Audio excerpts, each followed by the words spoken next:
सुप्रभात बच्चों, मैं आज मुखलाल संस्कृत उपशास्त्री महाविद्यालय मंदिर छपरा भोजपुर से ऑनलाइन क्लास के माध्यम से आप सबों को हिंदी व्याकरण में एकार्थक शब्द और अनेकार्थक शब्द बताने जा रहा हूँ। पिछले क्लास में क्या क्या बताया गया था? पिछले क्लास में बताया गया था शब्द और अर्थ में संबंध, कोशीय और व्याकरणिक संबंध और पर्यायवाची शब्द कुछ बताया गया था। पर्यायवाची शब्द किसे कहते हैं वो, और कुछ पर्यायवाची शब्द जैसे अग्नि का क्या क्या होता है, आकाश का क्या होता है, कपड़ा का क्या होता है। पर्यायवाची शब्द कपड़ा का वस्त्र, पट, वसन, अंबर, छिप। इसी प्रकार आज एकार्थक शब्द और अनेकार्थक शब्द। तो जैसा कि एकार्थक शब्द से एकार्थक शब्द मतलब एकार्थक शब्द और अनेकार्थक शब्द दो होता है। जिसके अनेक अर्थ होते हैं और जो भिन्न भिन्न प्रसंगों को संग्रहित हैं उसको हम लोग अनेकार्थक शब्द कहते हैं। और जिसके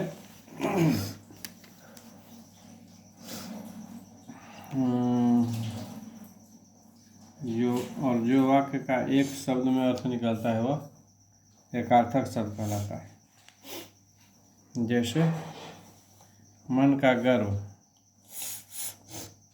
झूठे अपनेपन का बोध, इसका एकार्थक शब्द क्या है? अहंकार। मन का गर्व का हुआ एकार्थक शब्द अहंकार। झूठे अपनेपन का बोध का हुआ अहंकार।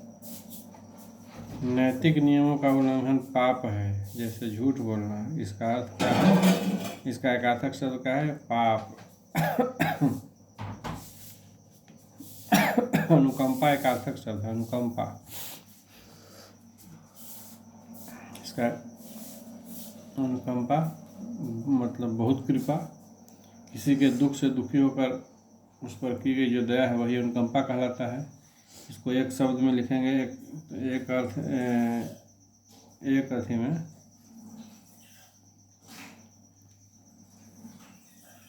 एक शब्द में तो हो जाएगा अनुकंपा। इसी प्रकार है कृपा, किसी छोटे से प्रसन्न होकर उसका कुछ उपकार या भलाई करना जो है कृपा हुआ। इसका एकार्थक शब्द क्या होगा? कृपा का अनुग्रह। सभी स्थितियों में अपने को बड़ा और दूसरे को ही समझना। अगर इसको एकार्थक शब्द लिखना होगा तो क्या होगा? इसका सभी स्थितियों में अपने को बड़ा और दूसरे को ही समझता, मतलब घमंड करना है। घमंड जो होगा सो एकार्थक शब्द होगा। इसी प्रकार प्रतिष्ठा में अपने को बड़ा और दूसरे को छोटा समझना है। इसका एकार्थक शब्द होगा अभिमान, मतलब अभिमान करते हैं।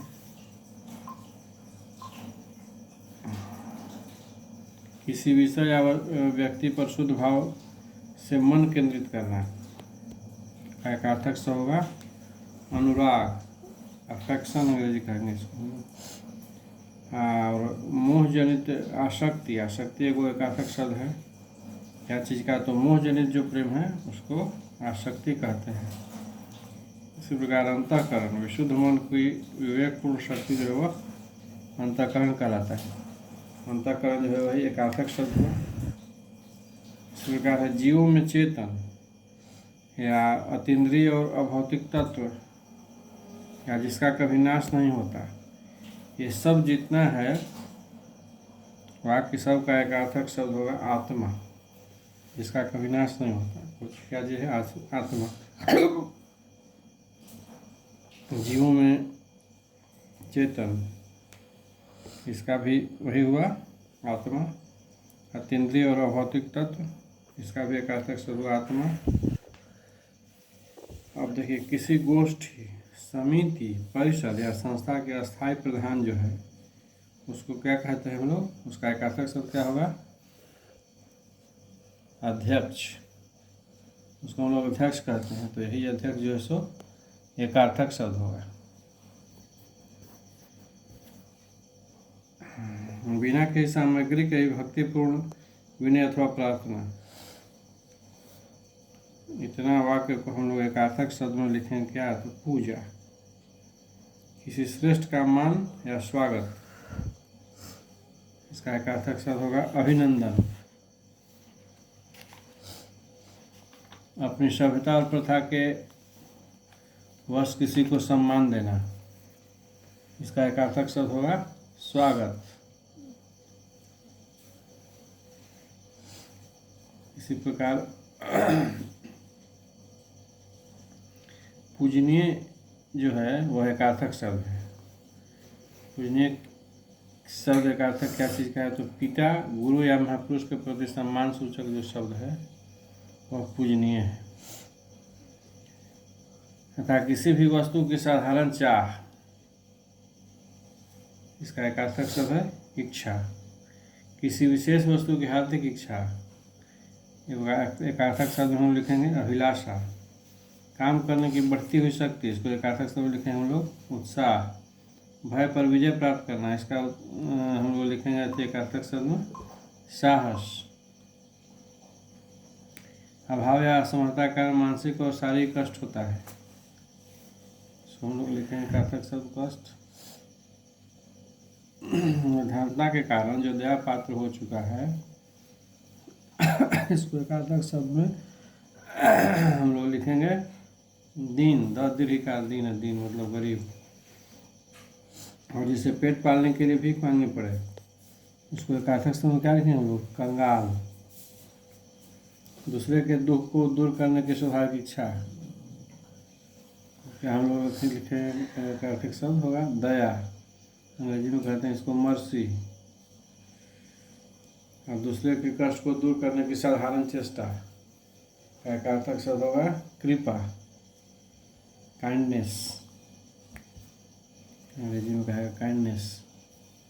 सफलता न मिलने या असामाजिक स्थिति पर दुखी होना, इसका एकार्थक शब्द होगा क्षोभ। किसी भी विवाहिता स्त्री का एकार्थक शब्द हम लिखेंगे कुछ पत्नी। भले घर की स्त्री को कहेंगे हम लोग महिला, एकार्थक शब्द। कोई भी औरत को क्या कहा जाएगा एकार्थक शब्द में स्त्री। अपना बेटा, दो शब्द का है, इसको एकार्थक शब्द में लिखेंगे पुत्र। कोई भी लड़का, तीन शब्द का है, इसको एकार्थक शब्द में लिखेंगे बालक। इसी प्रकार एकार्थक शब्द बहुत सारे एकार्थक शब्द हैं, कुछ आप लोग खुद से और पढ़िएगा, याद कीजिएगा। और अब हम लोग देखेंगे अनेकार्थक शब्द। अनेकार्थक शब्द और है अच्छा हृदय रखने वाला को सुहृद, दूसरे के दुख को अपना दुख समझना, सहानुभूति, छोटों के प्रति भेदभाव रखना, स्नेह, राजाओं का राजा, सम्राट, एक साधारण भूपति, क्या कहा जाएगा उसको, एकार्थक शब्द राजा। तो यह था एकार्थक शब्द। अब देखिए अनेकार्थक शब्द। तो अनेकार्थक शब्द में है कि हिंदी में कुछ ऐसा शब्द जो है ऐसा शब्द प्रयोग में आता है जिनके अनेक अर्थ होते हैं, और यह भिन्न भिन्न प्रसंगों के अनुसार गृहीत है। जैसे कुछ शब्द और उसका अर्थ देखिए।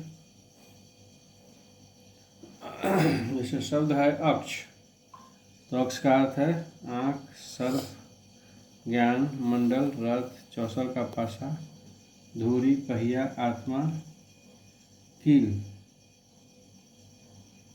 इसी प्रकार अतिथि शब्द है, इसका अर्थ है मेहमान, साधु, यात्री, अपरिचित व्यक्ति, यज्ञ में सोमलता लाने वाला, अग्नि, राम का पोता या कुश का बेटा।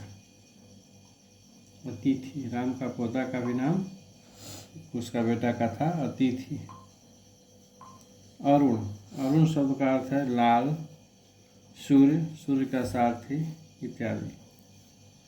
आपत्ति, आपत्ति का अर्थ है विपत्ति, विपत्ति या और ऐतराज। खग का है, खग शब्द का अर्थ है पक्षी, तारा, गंधर्व, वाण। गो शब्द का है वाण, आँख, वज्र, गाय, स्वर्ग, पृथ्वी, सरस्वती, सूर्य, बैल इत्यादि। अक्षर, अक्षर शब्द का देखिए, अक्षर शब्द का क्या क्या अर्थ है। अक्षर शब्द का अर्थ है ब्रह्मा, विष्णु, अकारादि, वर्ण, शिव, धर्म, मोक्ष, गगन, सत्य, जल, तपस्या इत्यादि सब अक्षर शब्द का अर्थ है। अमृत शब्द का अर्थ है स्वर्ण, जल, पारा, दूध, अन्न इत्यादि। अपेक्षा का है इच्छा, आवश्यकता, आशा, वनस्पति इत्यादि। गुरु शब्द का है शिक्षक, ग्रह विशेष, श्रेष्ठ, भार इत्यादि। इसी प्रकार घन शब्द का अर्थ है बादल, अधिक, घना, जिसमें लंबाई, चौड़ाई और मोटाई बराबर हो, भी घन होता है गणित में। जलज शब्द का अर्थ है कमल, मोती, शंख, मछली।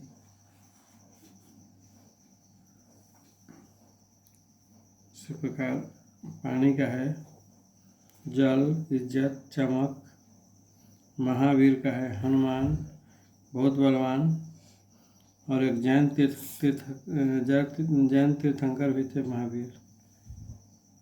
मित्र शब्द का अर्थ है दोस्त, सूर्य, प्रिय, सहयोगी। मान, मान शब्द का है इज्जत, अभिमान, नाप, तौल। लक्ष्य शब्द का है निशाना, उद्देश्य। यह सब अनेकार्थक शब्द का उदाहरण था।